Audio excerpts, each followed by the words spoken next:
Lorsque un enfant de Dieu, quelqu'un que Dieu a choisi, Satan perçoit dans sa vie l'accomplissement de l'élévation. C'est-à-dire que tu vas être élevé. Lorsque les choses là commencent à se mettre en place, il y a une puissance négative, satanique, que j'appelle antichrist ou encore antéchrist, qui va venir et essayer d'éteindre ta lumière. Et beaucoup d'entre vous en ont été victimes, en sont victimes et en seront victimes. Il faudrait simplement que ce que Dieu dit, tu seras toujours en haut, tu seras jamais en bas, s'accomplisse. Aujourd'hui, que dans le nom de Jésus de Nazareth, que cette puissance-là soit relâchée au nom de Jésus. Il utilise ce piège qu'on appelle la fosse pour faire descendre ceux qui sont appelés à monter, pour amener plus bas ceux qui doivent être très hauts. Est-ce qu'on est ensemble? Alléluia. Dis avec moi, je sors de la fosse.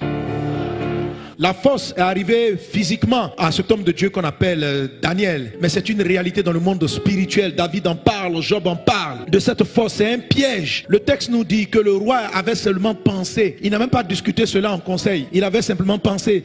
Vous voyez, il y a des attaques qui surviennent dans votre vie. L'attaque de la fosse peut être brusque, peut être subite, sans que vous sachiez pourquoi et comment. Qu'est-ce que vous avez fait? Et vous vous retrouvez dans ce fossé-là, dans un trou dans lequel on vous plonge. Quand nous lisons le livre de Genèse chapitre 37, on va aller avec l'histoire de Joseph, qu'on a jeté aussi dans une fosse. Est-ce que quelqu'un est avec moi? Joseph a connu, en tout cas quand on lit son histoire, à peu près 2 fosses. Celle-là, la citerne, et la deuxième fosse, c'était la prison dans laquelle il se trouvait. À cause d'un rêve, ils ont décidé de jeter Joseph dans une citerne. La citerne, c'est une fosse. La fosse, c'est un environnement, est une prison, c'est un environnement malsain où on se retrouve là coincé. Tu n'arrives pas à avancer, tu n'arrives pas à reculer, tu n'arrives ni à aller à gauche, ni à aller à droite. C'est un piège. Et quand vous remarquez les 2 histoires, elles ont un point similaire. C'est qu'il y a comme une annonce d'élévation avant que le piège de la fosse se mette en place. Comme un projet de faire monter quelqu'un. Le roi pense élever, bénédiction numéro 12, tu vas monter. En même temps, eux, ils réfléchissent à comment on va l'envoyer dans la fosse. Vous savez, il y a des choses que vous banalisez. Mais le monde spirituel voit ce que vous ne voyez pas, perçoit ce que vous ne percevez pas. Et l'ennemi travaille énormément avec ce type d'arme. Lorsqu'une personne de destinée tombe dans une fosse, il est coincé. Il est coincé. Mais je vais te dire, et je viens de déclarer dans le nom de Jésus, que toute force qu'on mettra sur toi sur ce chemin, qu'elle soit vaincue, que tu t'en sortes victorieux.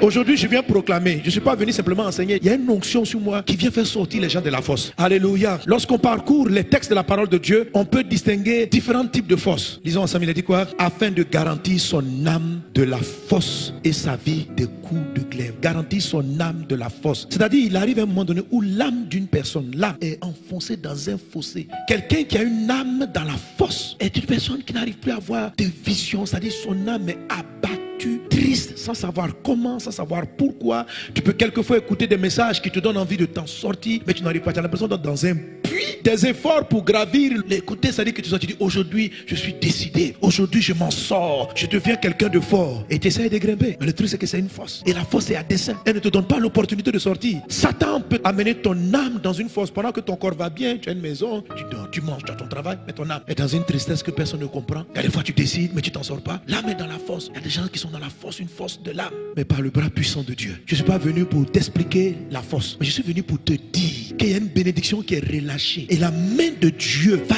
te tirer de là. Ce n'est pas un homme, Dieu lui-même.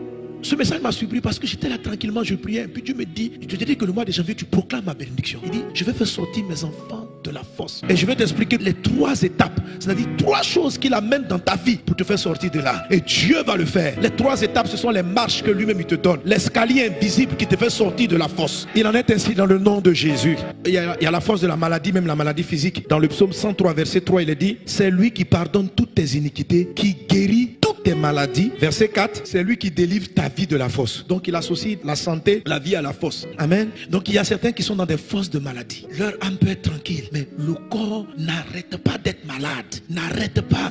Un mal par-ci, un mal qui vient par là. À peine ils sont guéris, on dit non, ta tension est devenue normale. Après, un diabète apparaît. C'est un fossé. Quand vous êtes dans la fosse de la maladie, vous ne pouvez pas entreprendre, vous ne pouvez pas travailler, parce que vous ne savez même pas si vous allez vivre encore longtemps. Et la force de la maladie peut rester dans la vie d'une personne pendant très longtemps. Satan t'a plongé. Mais pourquoi il te plonge? N'oublie pas pourquoi tu es parti là-bas. C'est parce qu'on a vu. Parce que tu as un rêve que toi-même tu t'es pas donné.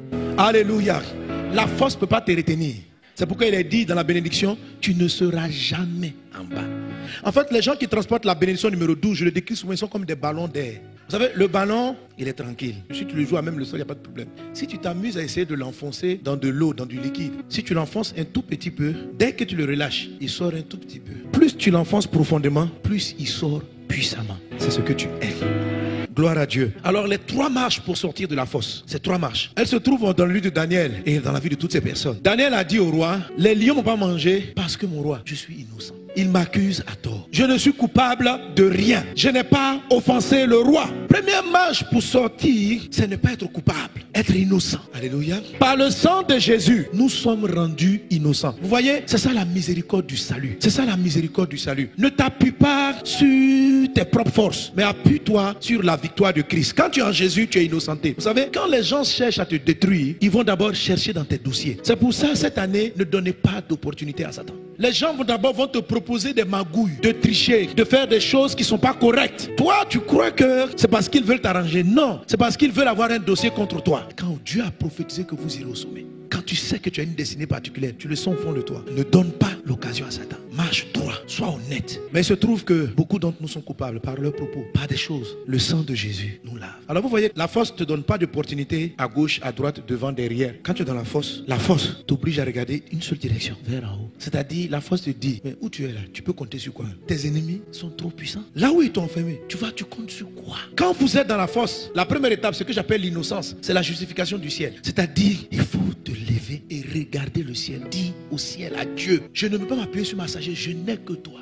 Les forces qui sont liguées contre toi ne peuvent pas combattre ton Dieu. Quand tu es dans la fosse, lève les yeux et appelle son innocence. C'est toi qui me justifie. Les gens racontent ceci, mais moi je sais que je suis en toi. Que mes erreurs me soient pardonnées à cause de l'œuvre de la croix de Jésus. Je compte sur ta justice. Première étape. Deuxième étape, la confiance en Dieu. Donc première marche, la justification par Dieu. Deuxième marche, la confiance en Dieu. Ça veut dire, ne t'appuie pas sur quelqu'un. Ne compte pas sur tes relations. La confiance, c'est-à-dire, ce n'est ni par ma force, ce n'est ni par mon intelligence, mais c'est par sa puissance que je vais sortir d'ici. C'est par sa puissance. Dieu t'a choisi. Alléluia.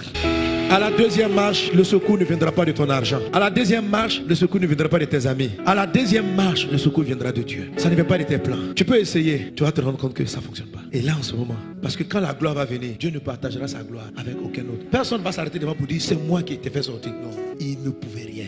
Joseph, ses propres frères qui l'ont élevé, ont été possédés par ces démons. Si tes propres frères sont sur qui tu peux t'appuyer, la force, même tes frères peuvent te laisser. Parce que c'est une force ténébreuse, terrible. Mais cette année, Dieu te fait sortir de là.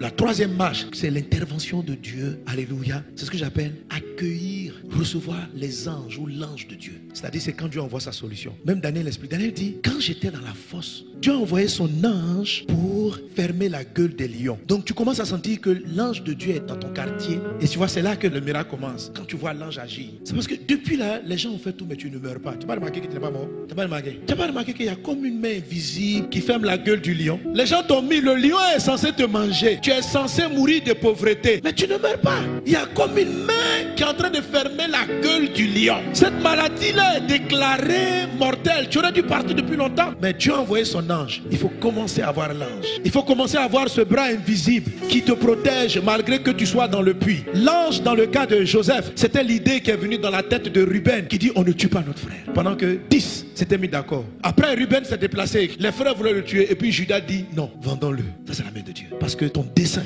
n'est pas arrivé à son terme. Tu vas y arriver. La troisième étape, c'est de discerner l'action de l'ange. Dieu est en mouvement. Dieu est en mouvement. Parce que quand tu ne vois pas ça, tu peux rejeter la main de Dieu. Et quelqu'un va dans la fosse et va dire, oh, les lions ne mangent pas parce qu'ils n'ont pas faim. Si tu connaissais leur dalle, il te regarde et dit, Dieu, laissons moi manger le monsieur là. Dieu dit, dormez. Alléluia. Et ce bras de l'ange. Et tu vois, Job en parle. Mais s'il se trouve pour lui un ange intercesseur, un d'entre les 1000 qui annonce à l'homme la voie qu'il doit suivre, Dieu a compassion de lui et dit à l'ange, délivre-le afin qu'il ne descende pas dans la fosse. J'ai trouvé une rançon. Alléluia. Et Dieu ne va pas seulement te délivrer. Dieu, quand ils sont tombés, le nom de Jésus va être élevé. Cette situation est transformée en la gloire de Dieu. Je le prophétise, je le déclare sur ta vie. Le Seigneur t'élève, il t'élève. Et tu sauras que c'est Dieu qui t'a choisi, que c'est lui qui t'a mis à part, que c'est lui qui t'a gardé. Cette année, tu sors de la fosse. Maintenant, je déclare la bénédiction numéro 12. Tu ne seras jamais en bas, tu seras toujours en haut. La mort, les ténèbres ne te maintiendront pas en bas, tu seras en haut. Tel est ton héritage en Jésus-Christ. Le secours me vient, le secours me vient de l'Éternel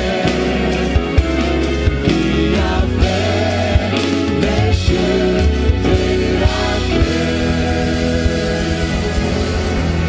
Alléluia.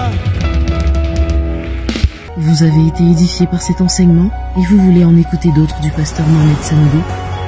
Abonnez-vous à ses pages Facebook, YouTube, Twitter et Instagram. Ou allez sur la page Facebook de Librairie d'Honneur où vous trouverez ses ouvrages et encore plus d'enseignements. Que Dieu vous bénisse.